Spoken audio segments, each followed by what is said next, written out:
उस चिड़िया ने अपना घोंसला किसान के खेत में बनाया था। कुछ दिनों बाद उस चिड़िया ने 2 अंडे दिए। कुछ दिनों के बाद उन अंडों में से 2 बच्चे निकले। अब चिड़िया रोज सुबह अपने बच्चों के लिए दाना चुगने के लिए जाती और शाम को वापस आती। अब हर रोज ऐसे ही होने लगा था। चिड़िया सुबह जाती और शाम को वापस आती। कई दिनों तक ऐसे ही चलता रहा। एक दिन जब चिड़िया अपने बच्चों को घोंसले में छोड़कर दाना चुगने के लिए गई थी, तो उस खेत का मालिक वहां पर आता है और कहता है कि यहाँ पर तो बहुत सारी फसल बढ़ चुकी है, कल अपने बेटों को बोलकर इसको कटवा दूंगा। ये बोलकर उस खेत का मालिक वहां से चला जाता है। ये बात चिड़िया के बच्चों ने सुन ली थी। जब शाम को चिड़िया वापस आई, उसके बच्चों ने अपनी माँ से कहा कि आज खेत का मालिक आया था और वह कह रहा था कि कल अपने बेटों को बोलकर फसल कटवा दूंगा, और जब फसल कटेगी तो हमारा घोंसला भी टूट जाएगा। हमें आज ही अपना घोंसला यहाँ से ले जाना चाहिए। ये सब बातें चिड़िया सुनी और अपने बच्चों से कहा कि तुम दोनों बेफिक्र होकर सो जाओ, कल ऐसा कुछ नहीं होगा। और गजब की बात यह हुई, कल सच में ऐसा कुछ नहीं हुआ। लगभग 1 हफ्ता गुजरने के बाद उस खेत का मालिक फिर आया और फसल को देखकर उसने फिर से वही कहा कि अब तो फसल काफी ज्यादा बढ़ चुकी है, कल तो मेरे नौकरों के हाथ से इसे कटवाना ही पड़ेगा। यह बोलकर वहां से चला गया। जब शाम को चिड़िया दाना चुग कर वापस आई, फिर से उसके बच्चों ने उसे कहा कि आज फिर से खेत का मालिक आया था और इस बार तो वह कह रहा था कि कल तो नौकरों के हाथ से फसल काटने ही पड़ेगी।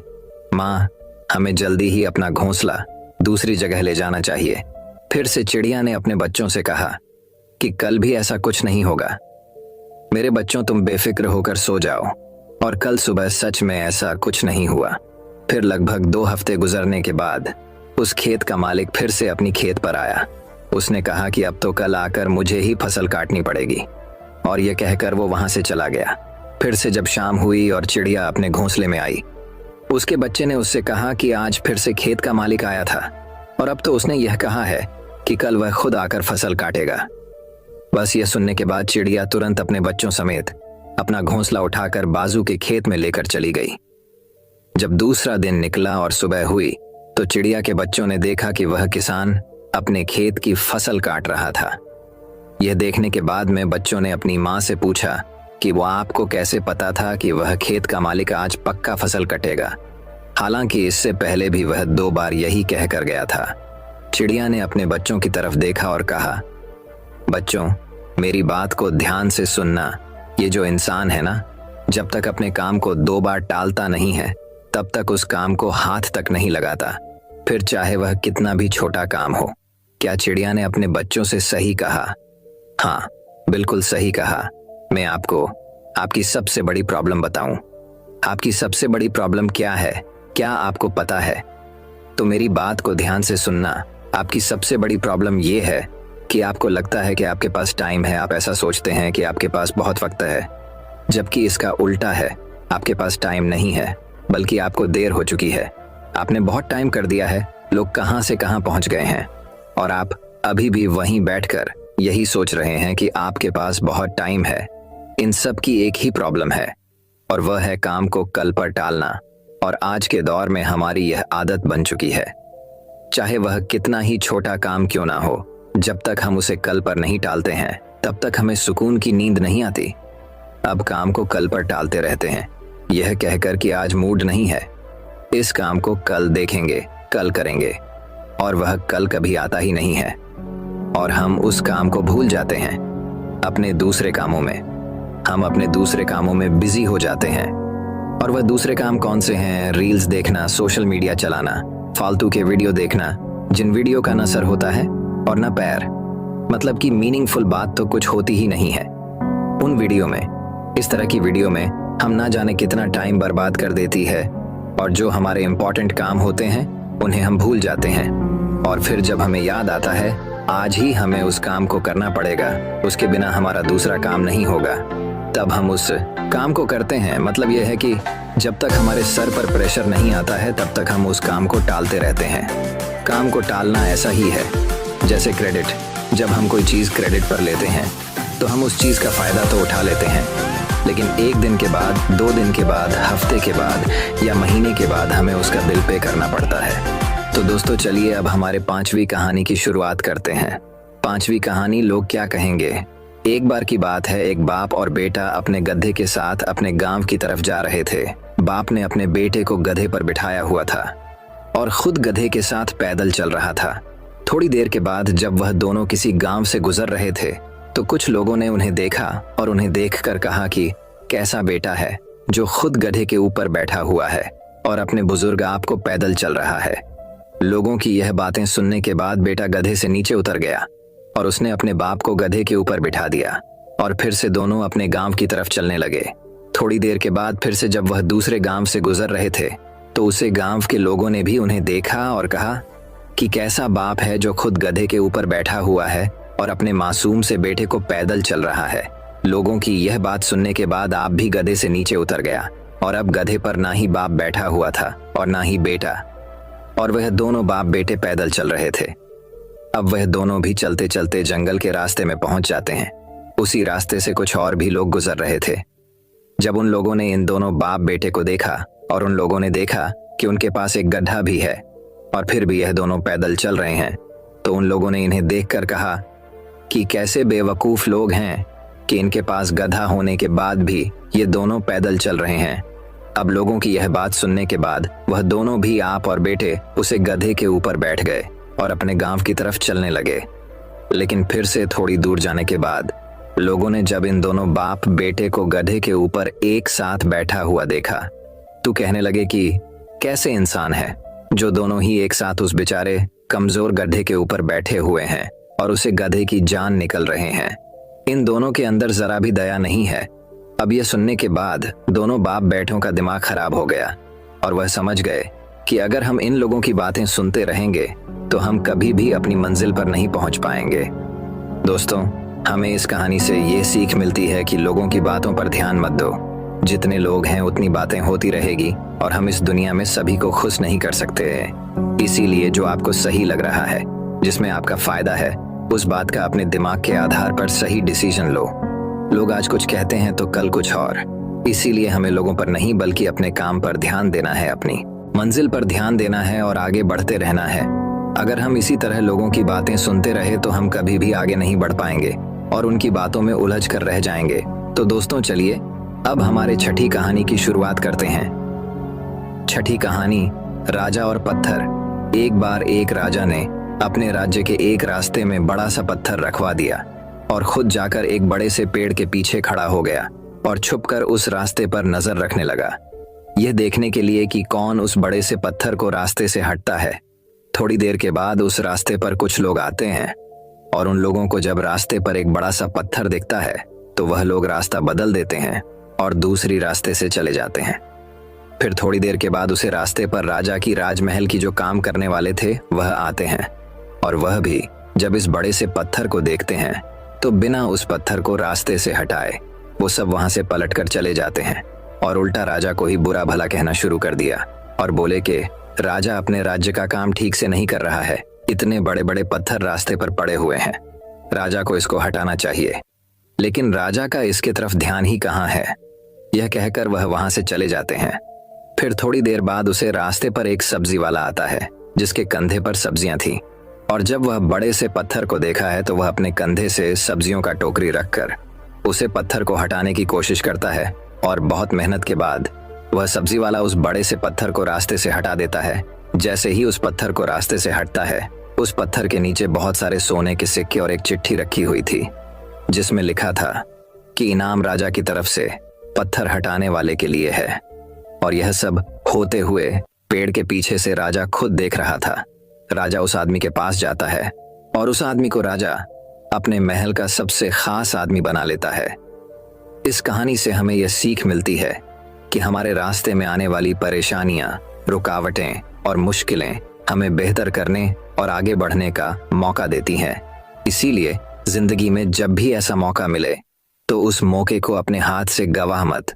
बहुत से लोग ऐसे वक्त में मुश्किल काम को देखते ही अपना कदम पीछे हटा लेते हैं, लेकिन जब सब पीछे हट जाएं तो आप सामने आ जाओ, क्योंकि जीत उन्हीं को मिलती है जो परेशानियां और रुकावटें में अपॉर्चुनिटी ढूंढते हैं, और जब मौका मिलता है तो वही माँ का आपका फ्यूचर को बेहतर बनाती है। तो दोस्तों, चलिए अब हमारे 7वीं कहानी की शुरुआत करते हैं। 7वीं कहानी एक आलसी एक समय की बात है। एक गांव में एक आदमी रहता था वह आदमी बहुत ही ज्यादा आलसी था। वह कोई काम नहीं करता था। वह एकदम निठल्ला और नाकारा था। पास वो हमेशा ऐसे मौके के खोज में रहता कि कहीं से उसको खाना मिल जाए। तो एक दिन जब वो आदमी खाने के लिए भटक रहा था, तभी उसे एक फ्रूट का बगीचा दिखता है।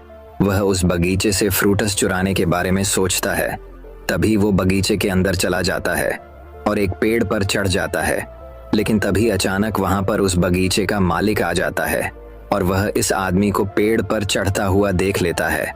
वह उस आदमी को चिल्लाते हुए नीचे आने को कहता है, लेकिन यह आलसी आदमी बगीचे के मालिक को देखकर डर जाता है और नीचे आने से मना कर देता है। तभी उस बगीचे का मालिक अंदर जाकर बड़ा सा डंडा लेकर आता है।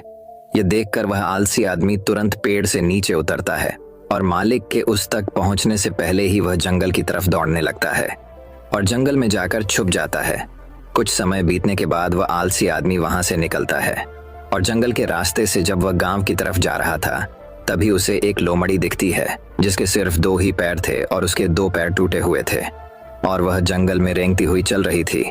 यह देखने के बाद वह आलसी आदमी सोचता है कि यह लोमड़ी अब तक इस घने जंगल में जिंदा कैसे है। यह लोमड़ी भाग नहीं सकती, चल नहीं सकती, तो कैसे ही अपने लिए खाने का इंतजाम करती होगी। और कैसी है लोमड़ी अपने आप को इस घने जंगल में दूसरे जानवरों से बचाती होगी। वह आलसी आदमी अभी यह सोच ही रहा था कि तभी अचानक से वहां पर शेर आ जाता है जिसके मुंह में मांस का एक टुकड़ा था और वह शेर उस अपाहिज लोमड़ी की तरफ बढ़ रहा था। शेर को देखकर दूसरे सारे जानवर वहां से भाग जाते हैं और अब वहां पर सिर्फ वह अपाहिज लोमड़ी रह जाती है और वह आलसी आदमी भी अपनी जान बचाने के लिए एक पेड़ पर चढ़ जाता है और फिर जो होता है उसे देखकर वह आलसी आदमी हैरान हो जाता है। वह शेर उसे गोश्त के टुकड़े को उस लोमड़ी के सामने छोड़ देता है और वहां से चला जाता है। अब वह लोमड़ी उस गोश्त के टुकड़े को खाने लग जाती है। आलसी आदमी यह देखकर हैरान हो जाता है और ऊपर वाले का प्लान देखकर वह मन ही मन खुश भी हो जाता है। और तभी वह सोचता है कि ईश्वर के पास सबके लिए कोई ना कोई प्लान होता ही है और अगर ईश्वर के पास इस लोमड़ी के लिए प्लान है तो जरूर मेरे लिए भी उसके पास कोई ना कोई प्लान जरूर होगा। और तभी वह आलसी आदमी रोड के साइड में एक बड़ा सा पेड़ देखकर उसके नीचे बैठ जाता है, यह सोचकर कि मेरे लिए भी कोई ना कोई खाना लेकर जरूर आएगा। वह आदमी 2 दिन तक उस जगह पर बैठकर इंतजार करता है, लेकिन कोई भी उसके लिए खाना लेकर नहीं आता। आखिरकार जब उसे भूख बर्दाश्त नहीं होती है तो खुद ही खाने की तलाश में निकल पड़ता है। वह रास्ते से जा ही रहा था कि तभी उसे रास्ते में एक बुजुर्ग आदमी मिलते हैं।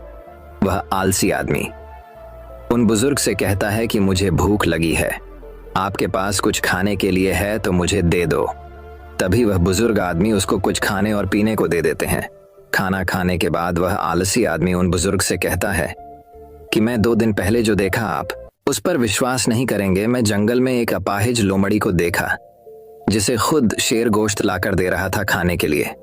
मैंने सोचा कि ईश्वर के पास मेरे लिए भी कोई ना कोई प्लान जरूर होगा, लेकिन ईश्वर ने उस लोमड़ी पर अपनी दया दिखाई और मुझ पर नहीं। मेरे लिए कोई भी खाना लेकर नहीं आया और आखिरकार मुझे ही खुद खाने की तलाश में निकलना पड़ा।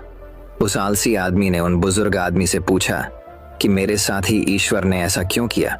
तभी उन बुजुर्ग आदमी ने मुस्कुराते हुए कहा, यह सच है कि ईश्वर के पास सभी के लिए कोई ना कोई प्लान तो जरूर होता है और तुम्हारे लिए भी है, लेकिन तुमने उसे गलत तरीके से समझ लिया। वह तुम्हें लोमड़ी नहीं बल्कि वह तुम्हें उस शेर की तरह बनाना चाहता था। दोस्तों, इस कहानी से हमें यह सीख मिलती है कि अगर हम हमारी लाइफ को ध्यान से देखें तो हमें यह पता चलेगा कि जिंदगी सबक से भरी पड़ी है और हर एक मोमेंट का एक डीप मीनिंग होता है। उस आलसी आदमी ने लोमड़ी को मदद लेते हुए देखा और सोचा कि लोमड़ी सिर्फ बैठी हुई है और वह सिर्फ इंतजार कर रही है कि कब उसके साथ अच्छी चीज होगी। लेकिन वह आदमी यह भूल गया था कि वह लोमड़ी मजबूर थी, लेकिन हम उस लोमड़ी की तरह मजबूर और लाचार नहीं है। ऊपर वाले ने हमें एबिलिटी दी है अपना काम करने की, बिल्कुल उस शेर की तरह। हमारे पास भी खुद की स्ट्रेंथ और कैपेबिलिटी है हमारी सिचुएशन को बदलने की, लेकिन उसके लिए आपको एफर्ट्स लेने पड़ेंगे, एक्टिव बनना पड़ेगा, तभी आप उस शेर की तरह बन पाएंगे।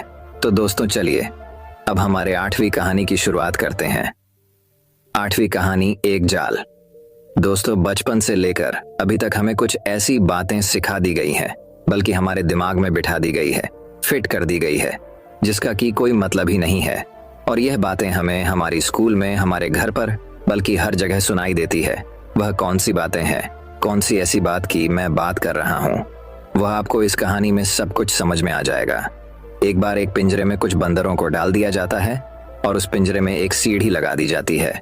उसके ऊपर कुछ केले लटका दिए गए।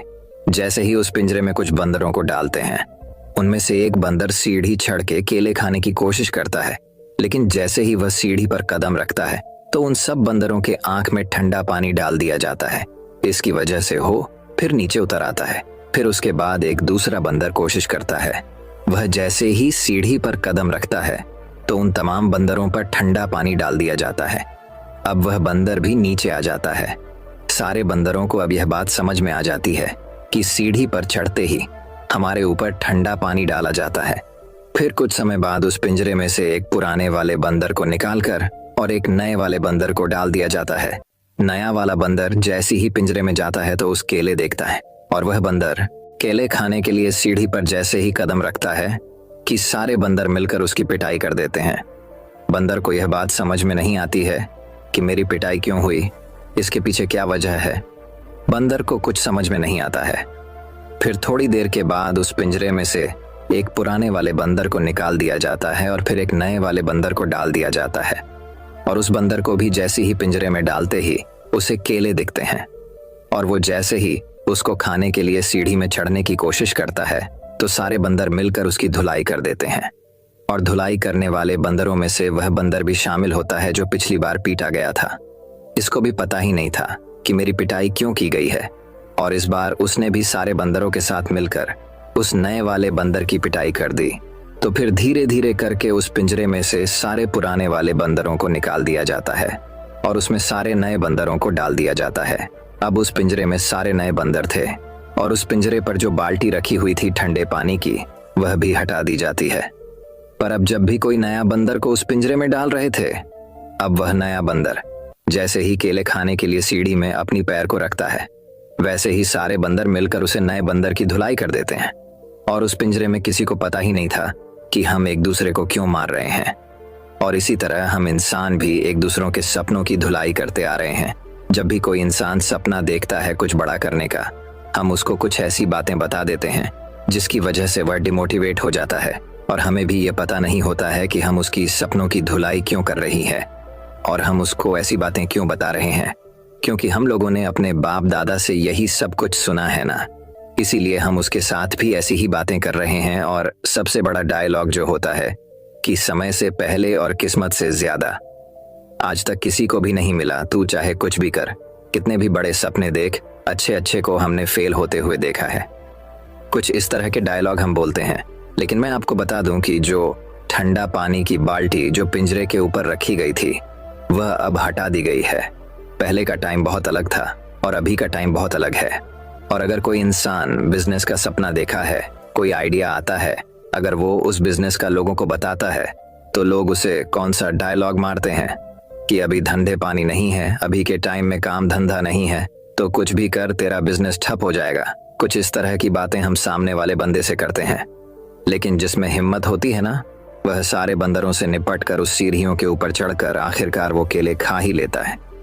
और इसी तरह जितने भी हैं डिस्ट्रैक्शन है ना, और लोगों की बातें हैं, जो लोग आपसे इस तरह की बातें करते हैं, उन सबको साइड में करो यार, और अपने काम पर फोकस करो और अपने सपनों के सीढ़ी पर चढ़ते रहो। एक दिन आपको कामयाबी जरूर मिलेगी। पहले का टाइम गया, पहले के टाइम को भूल जाओ, अभी अब के टाइम में जियो यार। ये मत सोचना कि ये दुनिया क्या कहेगी, अगर कर गए तो ये दुनिया तुम्हें देखेगी। तो दोस्तों चलिए अब हमारे 9वीं कहानी की शुरुआत करते हैं। 9वीं कहानी, जिंदगी बदलने वाली कहानी। ये कहानी एक आदमी की जो कि दिन रात मेहनत करता था अपने परिवार वालों को पालने के लिए, अपने परिवार वालों का पेट भरने के लिए, जो कि हर आदमी करता है।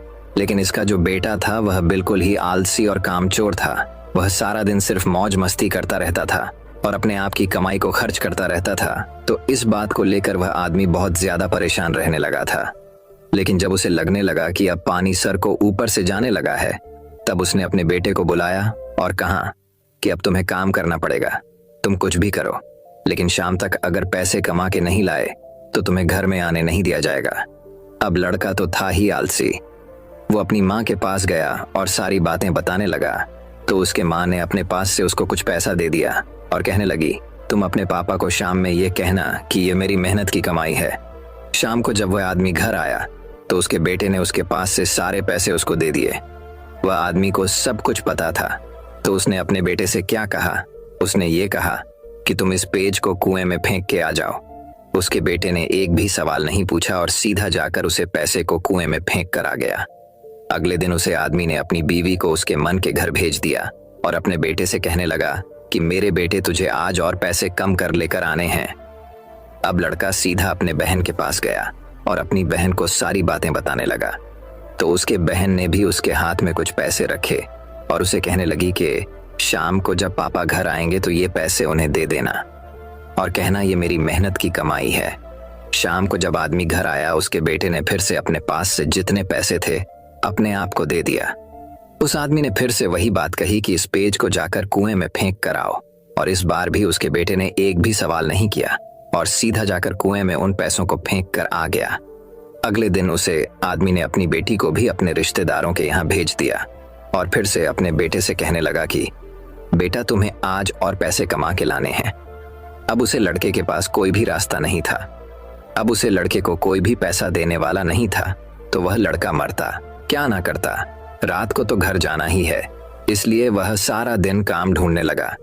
बड़ी देर के बाद उसे एक जगह काम मिल गया, एक ट्रक से भारी सामान उठाकर उस भारी सामान को दुकान में रखने का काम। सारा दिन बहुत मेहनत के बाद उसे अपनी मेहनत की कमाई मिली। वह बहुत खुश हो गया और खुशी खुशी अपने घर गया। लेकिन फिर से उस आदमी ने अपने बेटे से कहा कि पैसों को कुएं में फेंक दें। उसका बेटा गुस्सा हो गया और कहने लगा कि पापा, ये मेरे पूरे दिन के मेहनत की कमाई है, मैं इसे कैसे कुएं में फेंक दूं। वह आदमी मुस्कुराकर कहने लगा कि मैं तुम्हारी एक दिन की कमाई को मैं कुएं में देने की बात कही और तुम गुस्सा हो गए। तो सोचो, जब तुम मेरी मेहनत की कमाई को गवाते थे तो मुझे कैसा लगता होगा। दोस्तों, बाप से अच्छी कोई दौलत नहीं है पूरी इस दुनिया में। उस इंसान ने आपके सपने को पूरा करने के लिए अपने सपने को खत्म कर दिया।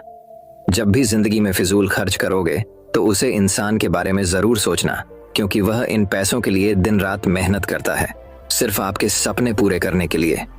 और बाप के कमाने या ना कमाने से कोई फर्क नहीं पड़ता।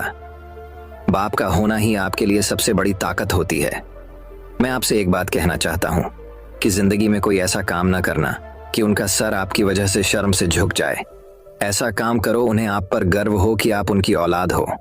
एक छोटा सा शेर कह के इस कहानी को खत्म करता हूं। एक रोज तुम्हें एहसास जरूर होगा कि मसरूफ तुम थे और उम्र दराज वो होगा। एक रोज तुम्हें एहसास जरूर होगा कि मसरूफ तुम थे और उम्र दराज वह होगा जिसकी उंगली का सहारा पकड़कर चला करते थे। आज वही छड़ी का तलबगार होगा और जिसके सदके में जी रहे हो आज, वह ना रहा तो क्या होगा। पर अभी भी वक्त बचा है कुछ खास तुम्हारे पास। कब तक? जब अब तक के बाप का साया तुम्हारे साथ होगा। और जन्नत के तलबगार हो तो सीने से लगा लेना, क्योंकि वही कल जन्नत का दरवाजा होगा। तो दोस्तों, चलिए अब हमारे 10वीं कहानी की शुरुआत करते हैं। 10वीं कहानी दोस्तों बात बहुत समय पहले की है। विशाल नगर राज्य में एक राजा राज करता था। उसकी केवल एक आंख और एक पैर था। इन कमजोरियों की बाद भी वह एक कुशल, दयालु और बुद्धिमान शासक था। उसके शासन में प्रजा बहुत खुशहाल जीवन व्यतीत कर रही थी। एक दिन की बात है, राजा अपने महल के गलियारे से टहल रहा था। सहसा उसकी दृष्टि गलियारे की दीवार पर लगे चित्रों पर पड़ी। वे चित्र उसके पूर्वज के थे। उन चित्रों को देख राजा के मन में विचार आया कि भविष्य में जब उसके उत्तराधिकारी महल के उस गलियारे से टहलेंगे तो उन चित्रों को देख अपने पूर्वजों का स्मरण करेंगे। राजा का चित्र अब तक उस दीवार पर नहीं लगा था। अपनी शारीरिक अक्षमताओं के कारण वह नहीं जानता था कि उसका चित्र कैसा दिखेगा, लेकिन उस दिन उसने सोचा कि उसे भी अपना चित्र उस दीवार पर लगवाना चाहिए।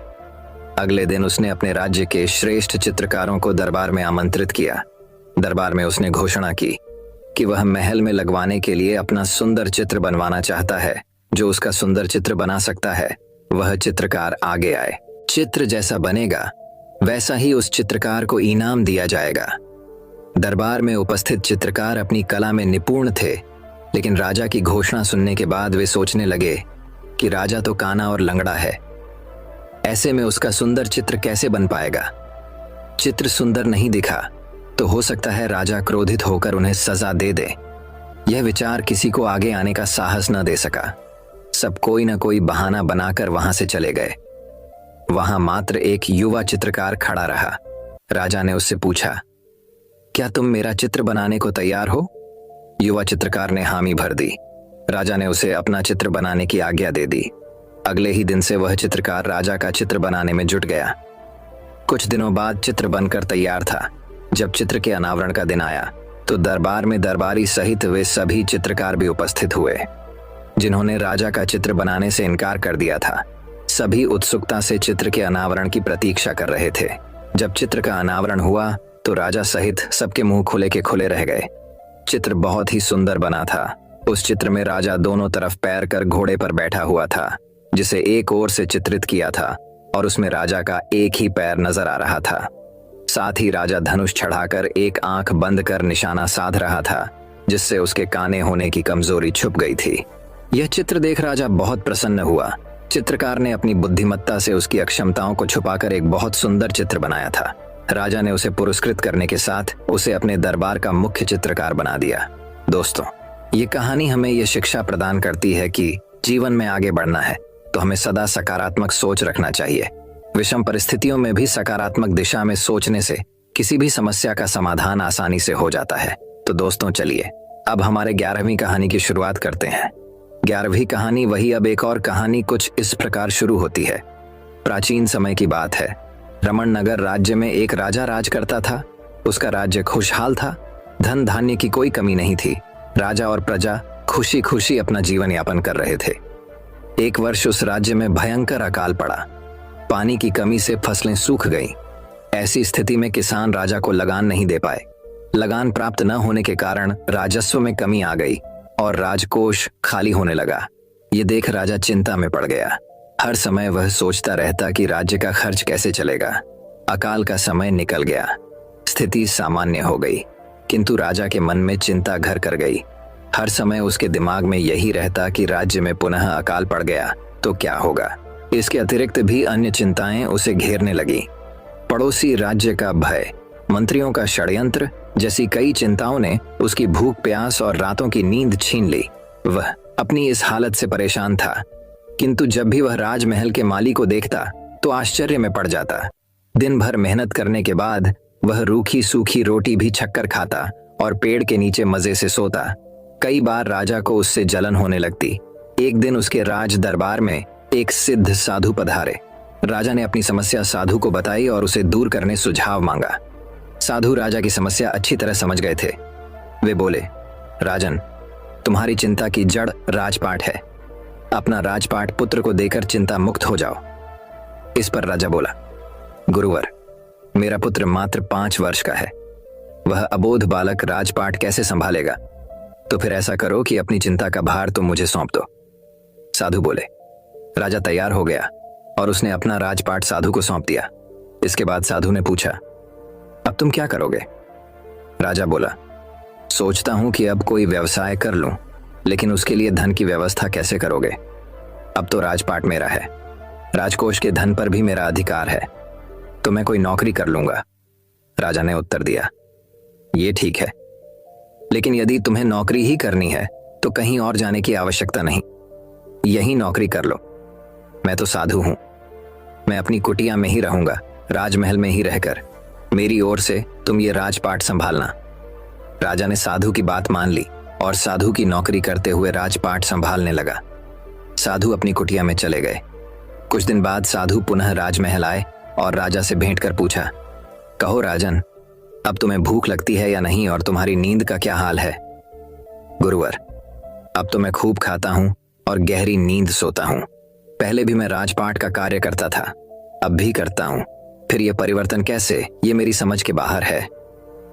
राजा ने अपनी स्थिति बताते हुए प्रश्न भी पूछ लिया।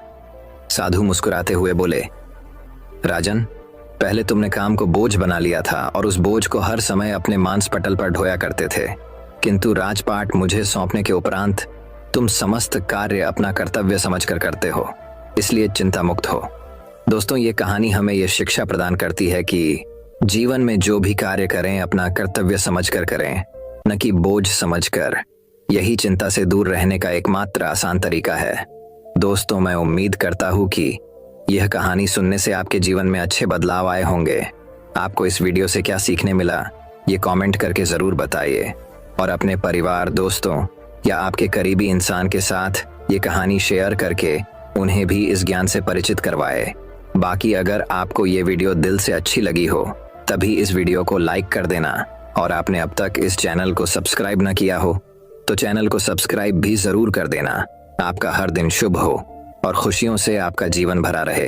धन्यवाद। नमो बुद्धाय।